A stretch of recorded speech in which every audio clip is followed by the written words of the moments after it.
ডুনা দিদি এখানে কি করছো? ও এই যে গাছে একটু সিদ্ধ ভাত খাবো ভাবছি, তো মা বললো উপরে ছাদে যা, গিয়ে দেখ আছে কি বলে লঙ্কা গাছ আছে, এই যে লঙ্কা পাড়তে এসছি। এখন আমরা সিদ্ধ ভাত খাবো গিয়ে ঘরে।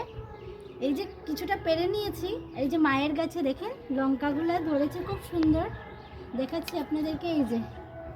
এই যে কালো কালো আছে, কিছুটা লাল হয়ে গেছে বলে আমি এগুলো আর কি উঠিয়ে নিয়েছি। আরও আছে, এই যে অনেক বড় লঙ্কা, একটু কাছে আসো না, দেখাও তো সবাইকে। অনেক বড় হয়ে গেছে লঙ্কাগুলো, এই যে দেখেন লঙ্কাগুলো। আরেকটা এই যে এটাও লাল হয়ে গেছে, আমি এটা আবার পেরে নিচ্ছি। এবার এই লঙ্কাটা কেটে দেখাচ্ছি।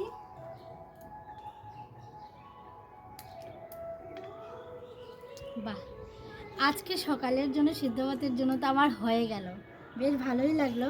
আরও ভাবছি এগুলো একটু বড় হয়ে যাক, তারপর নিয়ে নিব। আজকের জন্য তো এনাফ হয়ে গেল, বেশ ভালোই লাগলো। আরও কিছুটা ফুল আসছে, যখন আরও বেশি করে হবে তখন আরও খুব ভালো লাগবে। তো কেমন লাগলো এই মায়ের এই লঙ্কা গাছটি আপনারা সবাই জানাবেন।